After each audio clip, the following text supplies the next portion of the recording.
El título de la ponencia es la integración efectiva, ¿no?, de la aplicación del principio de la estabilidad presupuestaria como principio en el régimen del concierto económico. Integración y efectiva, es decir, que no estemos ante algo ocasional, algo circunstancial, provisional, sino que tenga una consideración definitiva y que por tal motivo también sea efectivo, sea eficiente y que no hablemos de posibilidades sino de realidades concretas.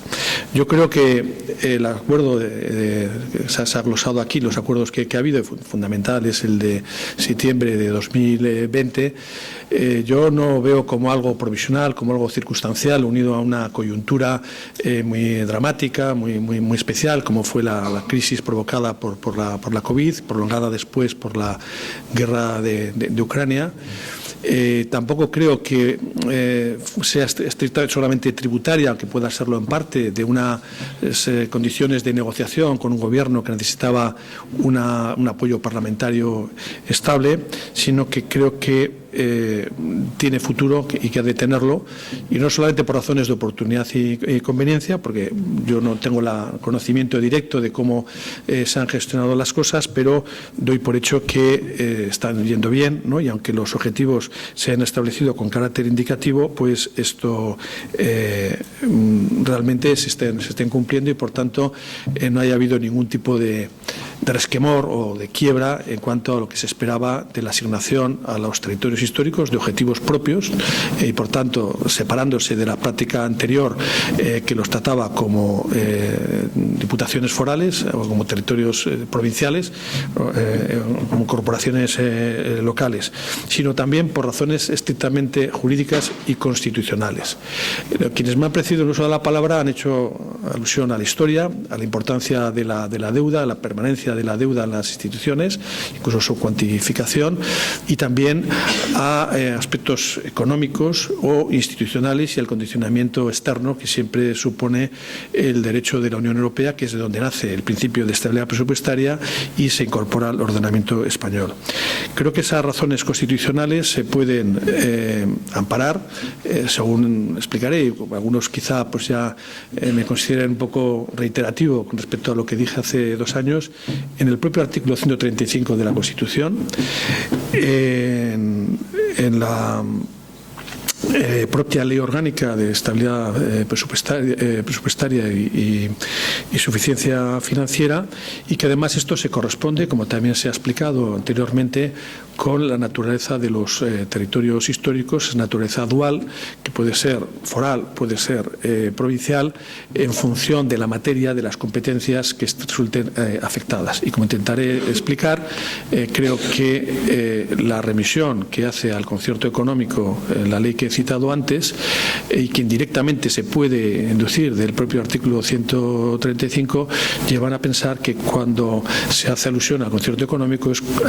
como sistema completo, como un sistema de financiación en realidad que afecta a los territorios históricos y también, aunque esto está por desarrollar, afecta a los municipios. Bueno, yo creo que no es necesario entretenerse en cuanto al origen del principio de estabilidad presupuestaria. Adrià Arbulo lo ha explicado con mucho detalle y con mucha claridad, y lo único que me interesa destacar con respecto a las leyes del año 81 es que efectivamente la ley orgánica complementaria de la General de Estabilidad Presupuestaria incorporó una disposición adicional para hacer mención a la salvaguarda del concierto económico. Esta previsión traía causa de un dictamen del Consejo de Estado sobre esta ley, que inicialmente iba a ser una ley, pero al afectar a la financiación autonómica se desdobló entre una ley ordinaria y una ley orgánica, de tal modo que en ese dictamen ya se hizo ver la conexión existente entre la financiación, entre lo que supone los aspectos de la estabilidad presupuestaria, y financiera por tanto, y el concierto económico. Y por eso se introdujo en ese momento una voz autorizada como la del Consejo de Estado, que tampoco podía ser sospechosa de estar muy próxima, ¿no?, a las instituciones vascas. Y este es un precedente que realmente es importante y que ha ido marcando después la evolución de esta cuestión, incluso, que luego la citaré, en la sentencia 148/2006 sobre el Convenio Navarro, en el que negó que la estabilidad presupuestaria estuviera dentro de las competencias forales, pero sí advirtió que lo lógico es que hubiera una participación en ese caso de Navarra, pero no es extrapolable a los territorios forales de la que integran la Comunidad Autónoma Vasca en este momento, en los órganos de coordinación correspondientes para fijar los objetivos que fueran precisos en cada momento. En cuanto a la reforma del artículo 135, que también se ha comentado por Edriga y creo que se ha conocido, solamente destacaré, obviamente fue un debate acelerado, apresurado, ¿no?, en verano, en la reforma express, bastante opaco, pero lo que sí hubo un debate muy interesante, sobre todo de la enmienda que presentó el Grupo Vasco y que defendió Josu Erkoreka en el Pleno, sobre la mención a los territorios históricos en el artículo 135. Que fue finalmente rechazada. Sobre este artículo 135 llama la atención, y quizá esto es una cuestión más de técnica normativa que a lo mejor de una cuestión más profunda, pero que a mí me llamó la atención y me lo sigue llamando, es un artículo que se separa totalmente de lo que son los demás del título séptimo de la Constitución y de lo que era el original artículo 135, que solamente se refería al Estado. Igual que el artículo 134 se ocupa de los presupuestos generales del Estado, establece una serie de principios presupuestarios que el Tribunal Constitucional, en una sentencia precisamente en el caso de Navarra, dijo que no eran aplicables per se a la comunidad autónoma o a la comunidad foral en este caso. Bueno, pues el resto de las previsiones de ese título y de los artículos y el original 135 solamente apelaba al Estado. Sin embargo, en la reforma ese artículo tiene un afán expansivo y también, obviamente, como ya se ha dicho y se sabe, se ocupa de las comunidades autónomas y de las corporaciones locales. No aparece la mención a los territorios históricos, como ya he señalado. Lo lógico es que esa parte, la parte relativa a las comunidades autónomas, hubiera estado en el título octavo, el artículo 157 o por ahí, porque sería su lugar debido. Y esto tiene su importancia en cuanto a la consideración del propio principio de estabilidad presupuestaria y el reparto de competencias, porque al no estar en el título octavo, queda claro, como ya dijo la sentencia que se ha citado antes, la 31/2014, la 34/2011, que es un principio, no es un título competencial, no atribuye competencias al Estado que éste no tenga ya por virtud de otros títulos, señaladamente el 141.13, bases de coordinación de la planificación de la actividad económica general, o del 141.14, Hacienda General del Estado, o incluso el 11, que afecta a banca, crédito, etcétera, ¿no? Por tanto, esta reforma constitucional y la propia ubicación del precepto de la reforma llevan a la conclusión de que no hay una afectación competencial. Desde ese punto de vista, no sé si de forma consciente o no, pero enlaza con esta idea, el rechazo de la enmienda de Josu Erkoreka que pedía que se incorporaran los territorios históricos, se rechazó con el argumento repetido por el portavoz socialista, que en aquel momento era el grupo mayoritario. Esto se había pactado con el Partido Popular, la reforma express, decía que no tenía ningún tipo de afectación al régimen de concierto económico y, por tanto, cuando hubiera que asignar los objetivos de déficit y de deuda en la comunidad autónoma del País Vasco, se haría dentro de sus órganos propios y ahí se distribuiría a las instituciones comunes y las forales como correspondiera. Esa fue la garantía que se quiso dar para ese rechazo, y así quedó la cosa. La aprobación posterior de la Ley Orgánica de Estabilidad Presupuestaria y Sostenibilidad Financiera vendría a confirmar en parte este planteamiento, porque reproduce lo que ya estaba en la complementaria del año 2001, y obviamente pues se complementa con las previsiones de la Ley de Concierto Económico, el artículo 48.3 y el 62b, que encomienda a la Comisión Mixta de Concierto Económico, en fin, la acción de los acuerdos necesarios para la aplicación de la estabilidad presupuestaria en la comunidad autónoma. Creo que todos estos elementos tienen una confluyen en un aval, por así decirlo, una cobertura suficiente para poder entender que lo acordado en 2020, luego seguiré hablando un poco de ello, no es un favor, no es una conquista que se arranca, que se sustrae al Estado, a las competencias de etcétera, sino una consecuencia lógica del sistema de financiación de la comunidad autónoma y también, como luego diré, de la propia lógica del sistema que implica la estabilidad presupuestaria en la correlación entre ingresos y gastos, que en el caso de la comunidad autónoma no está localizado en una sola institución, en un solo centro de poder, sino que está totalmente influida por el reparto entre las instituciones comunes y forales en cuanto a sus competencias y especialmente las tributarias que tienen los territorios históricos y que nadie duda de que están dentro de la garantía de los territorios históricos. Por tanto, existen unas razones fundadas para la aplicación del concierto económico, pero, sin embargo, lo que nos mostró la práctica fue algo distinto, como ya se ha explicado, y es que los territorios históricos, sí, son territorios históricos, pero también son provincias, según la doctrina constitucional, y ya lo he señalado antes, y solamente tendrán consideración de forales y podrán tener unas competencias distintas a las de régimen común, las provincias de régimen común, en cuanto se cumplan dos requisitos que se extraen de la sentencia 140/99. Es decir, que exista una acreditación de un ejercicio competencial consentido por el Estado, de la función que sea, y en segundo lugar, que se refleje en el Estatuto de Autonomía para el País Vasco. Es una interpretación muy cerrada, muy discutible. Antes ha citado a Bartolomé Clavero y se le podía citar nuevamente en cuanto a sus opiniones sobre lo que significa el marco de la Constitución, que obviamente no sería toda la Constitución, sino serían los elementos cardinales, fundamentales del sistema, los principios, valores constitucionales y el filtro propio de lo que es un Estado social y democrático de derecho que tiene la dignidad de la persona y los derechos inherentes, que son inviolables, etcétera, etcétera, como fundamento del orden político y de la paz social. Fuera de eso, la extensión a otros contenidos resulta discutible, pero es lo que ha sucedido y se ha interpretado que esa expresión de la disposición adicional primera de la actualización, en su caso, en el marco de la Constitución, la actualización general, en el marco de la Constitución y de los estatutos de autonomía, obliga a que el propio estatuto establezca una previsión de la que enganchar esa competencia. Esta lectura reduccionista se extrae, como digo, de esa sentencia 140/99 que versaba sobre un asunto en Navarra de función pública, sobre la representación, órganos de representación de los trabajadores en la negociación de las condiciones de trabajo, que obviamente no existía en el derecho histórico, sino que se incorpora pues, de forma reciente, pero en la medida en que hay una conexión material con lo que tiene que ver con el régimen de los funcionarios públicos, el tribunal aceptó que pudiera ampararse y cobijarse bajo la protección de los derechos históricos. Sin embargo, en este caso, esa puerta se cierra, aunque luego volveré a intentar abrirla más adelante.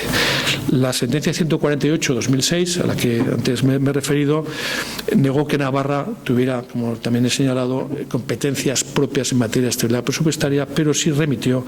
a la participación, a la decisión sobre los objetivos correspondientes dentro del órgano de encuentro con el Estado. En contra de pero esta sentencia ha servido también de fundamento a posiciones doctrinales de autores muy autorizados, como muy relevantes, como es el caso de Manuel Medina, que es un gran especialista en la financiación autonómica, pero también en los estados compuestos. Es un autor importante con respecto al concierto económico, fue premio Lizaola, el segundo premio Lizaola que se dio fue por su trabajo mejor sobre el concierto económico y, por tanto, es un gran conocedor de esta institución. No se le puede achacar la ignorancia al respecto sobre él, ni siquiera tampoco pues cualquier tipo de desapego. Yo creo que aprecia mucho esto. Pero Medina lo que entiende es que realmente, como no se cumplen esas dos condiciones, y sobre todo como no está, porque no se ha acreditado, eso lo dice la sentencia 148/2006, que en el pasado las instituciones forales, ni las navarras ni las vascas, hubieran tenido competencias normativas y de regulación sobre la deuda, pues no hay derecho histórico que actualizar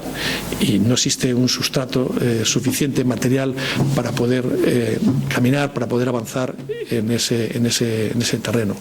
Partiendo de eso, del cumplimiento de ese primer requisito, la consecuencia que extrae es que, bueno, está muy bien que la disposición final tercera de la Ley Orgánica de Estabilidad Presupuestaria se refiera al concierto económico, y eso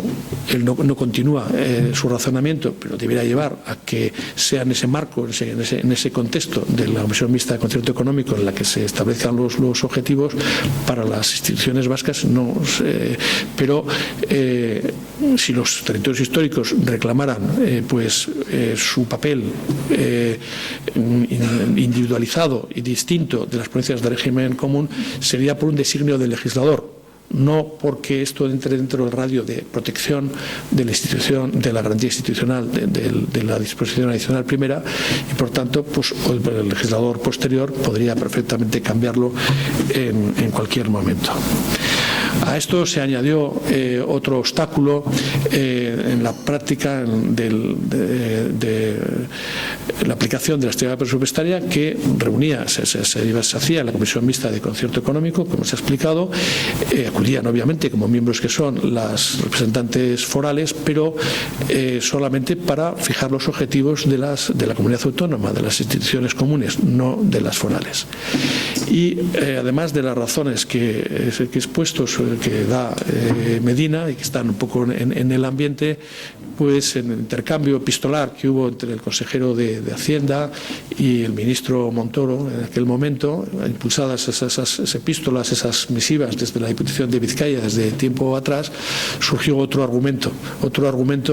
que antes ha citado Edriga en su exposición, y es que el reglamento del SEC, el Sistema Europeo de Cuentas, no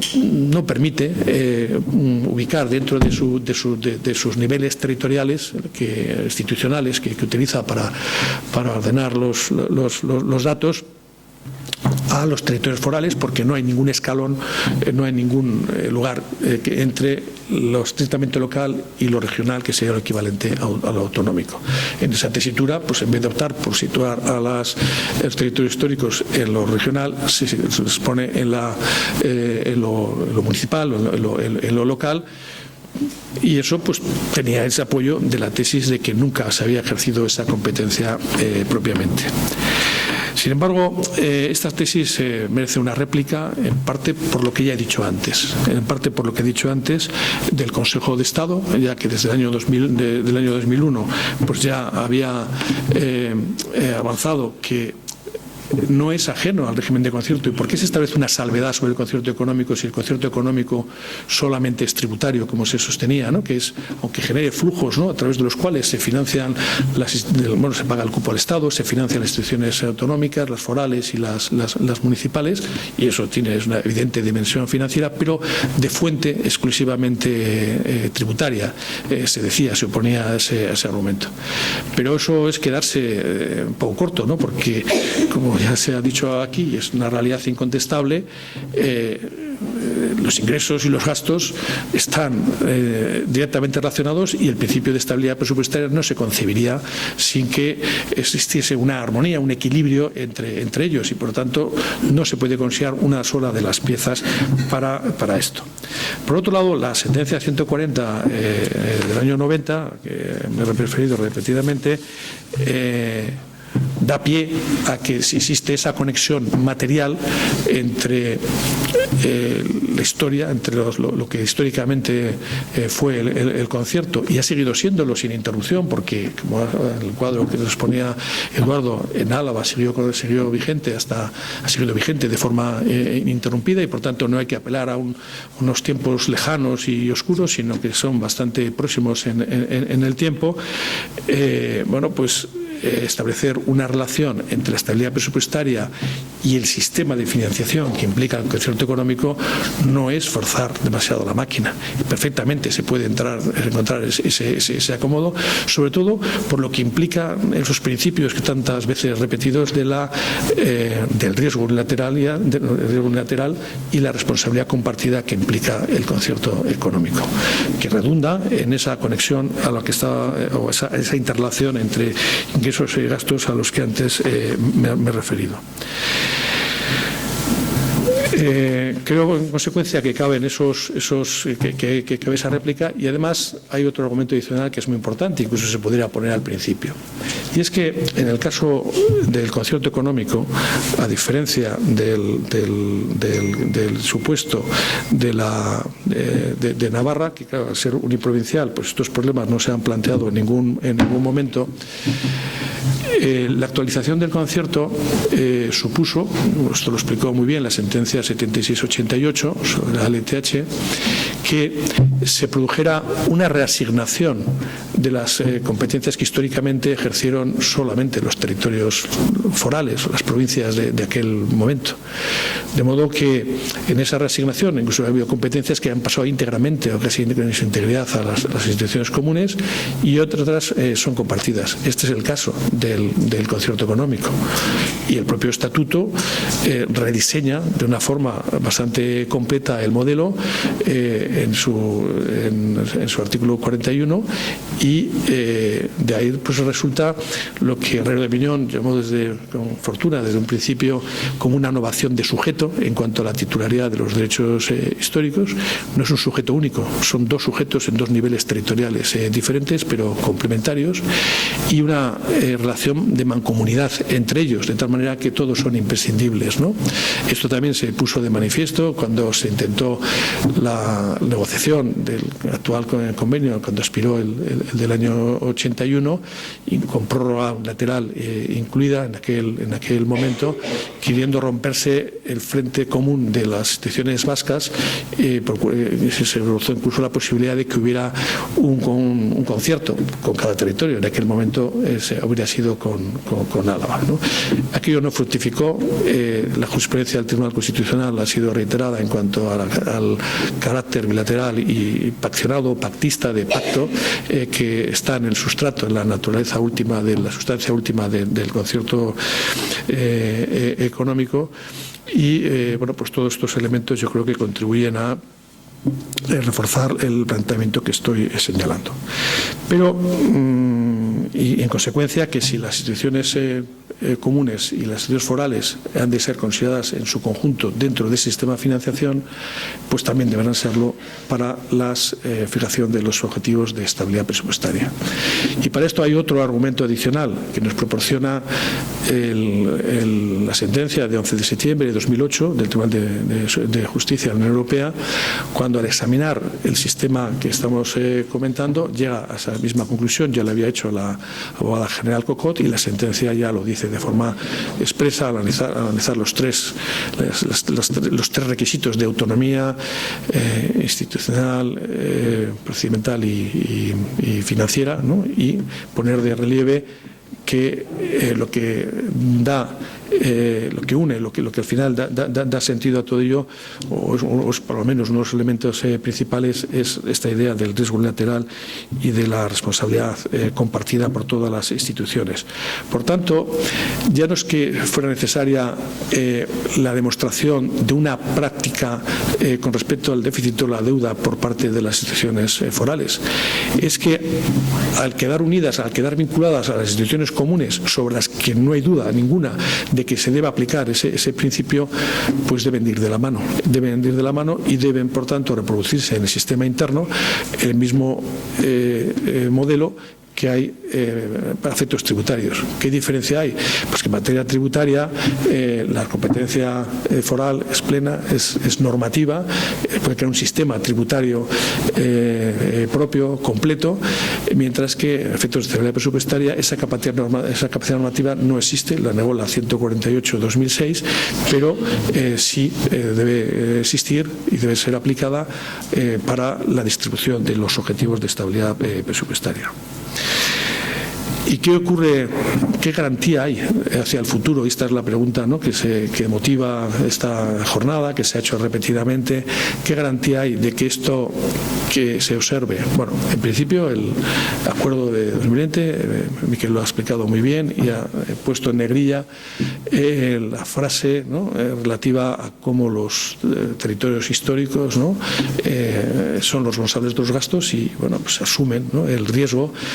que puede provocar pues una crisis como sucesivamente se han ido produciendo en los últimos tiempos, ¿no?, y a veces cada vez más agudas, y que, bueno, pues que eso pues les distingue obviamente de las provincias y de las diputaciones provinciales de régimen común. Y ese reconocimiento no es un reconocimiento gratuito, tiene esos fundamentos que he dicho, que no se expliciten, y tampoco es ajeno a ese acuerdo, creo yo, el propio planteamiento de las instituciones vascas de algunos de los argumentos que acabo de emplear para defender esta posición. No es algo espontáneo, no es algo sorpresivo que se arranca a una negociación, sino parece que tiene un respaldo, una convicción, eso quiero creer. Pero los juristas estamos acostumbrados a que las garantías, más allá de las garantías que puedan basarse pues en la confianza mutua, etcétera, deben tener una dimensión formal, y esto pues en el caso de la Constitución pues su rigidez, ¿no?, la dificultad de su reforma, en el caso de algunas leyes la fuerza formal pasiva, es decir, que tienen algunas de ellas para poder ser modificadas por otras que no cumplan los mismos requisitos de procedimiento y de mayorías para aprobarlas, por ejemplo con los estatutos de autonomía. En cierto modo ocurre también, aunque de una forma más tenue y más discutida, con la ley de concierto económico, pero aquí hemos tenido un cambio de criterio en cuanto a la aplicación de la estabilidad presupuestaria sin que se haya modificado ningún texto normativo. Las normas son exactamente las mismas, el 135 y la ley de estabilidad presupuestaria. Lo que ha cambiado ha sido su interpretación. Desde el punto de vista, bueno, pues ese cambio, en cuanto que ha sido fundamentado, será difícilmente reversible, entiendo yo. Creo que no sería justificable. En todo caso, como ese acuerdo tendría que ser un acuerdo, tendría que tener dos partes que estuvieran conformes con ello, bueno, pues no sé, yo no quiero vaticinar nada, ni quiero plantear hipótesis, pero yo me imagino que las instituciones vascas, ¿no?, y en este caso pues las comunidades forales son las que intervienen en esa negociación y en ese acuerdo, pues tiene mucho que decir para que no haya una vuelta atrás, y yo creo que lo impedirían, ¿no? ¿Sería posible que se modificara la ley orgánica de estabilidad presupuestaria en un sentido que simplemente se suprimiera, como ha pasado por ejemplo en carreteras, ¿no?, las menciones a la salvaguarda foral, y que esta ya no exista? Bueno, políticamente sería posible, pero yo creo que sería muy difícil de explicar. El problema es que en una tesitura de esa índole, pues el único recurso sería que las instituciones forales plantearan un conflicto en defensa de la autonomía foral ante el Tribunal Constitucional, en virtud de la disposición adicional quinta de la ley orgánica de este tribunal, que así lo prevé, o incluso que el Gobierno, el Parlamento vascos, pues pudiera interponer un recurso de inconstitucionalidad. Un recurso de inconstitucionalidad que iría contra lo que se suprime, no contra lo que se crea, con las dificultades que a veces tiene la argumentación en estos supuestos. Y luego, por otra parte, pues yo no soy muy optimista en cuanto a lo que podría decir el Tribunal Constitucional, y no el de ahora, sino que en general el Tribunal pues no ha dado muy buenas noticias, salvo la sentencia 7688, que yo creo que sí ha tenido una importancia clave y ha permitido pues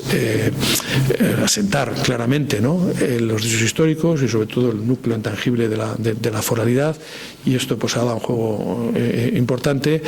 Otras sentencias posteriores, incluso una que ha sido celebrada en su momento, pero yo yo, en fin, no lo celebré tanto, por lo menos desde el punto de vista personal, las 118 de 2016 sobre el famoso blindaje, ¿no?, el de la Ley Orgánica 1/2010 de las normas forales fiscales, pues es ambivalente.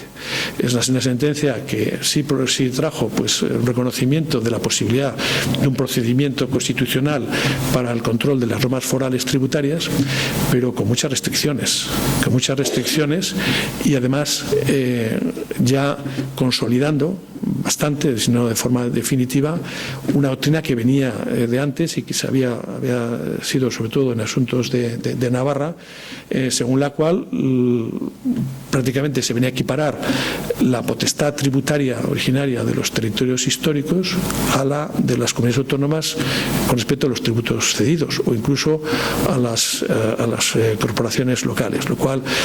personalmente me parece que no tiene ningún sentido, no tiene un fundamento constitucional, pero ahí está. Y no solo eso, sino que además se reitera la idea de que los tributos forales deben ser réplica de los correspondientes impuestos estatales, de tal manera que la variación con respecto a su régimen jurídico se limita enormemente. Entonces, ¿qué? Dice, bueno, pues yo creo que del mismo modo que las instituciones vascas han mantenido una firmeza clara y han conseguido finalmente que en 2020 se diera un paso esencial para evitar ya no solamente una pérdida de estatus, sino una sangría económica, como explicaba el gráfico, ¿no?, que nos ha puesto Miquel y que somos conscientes,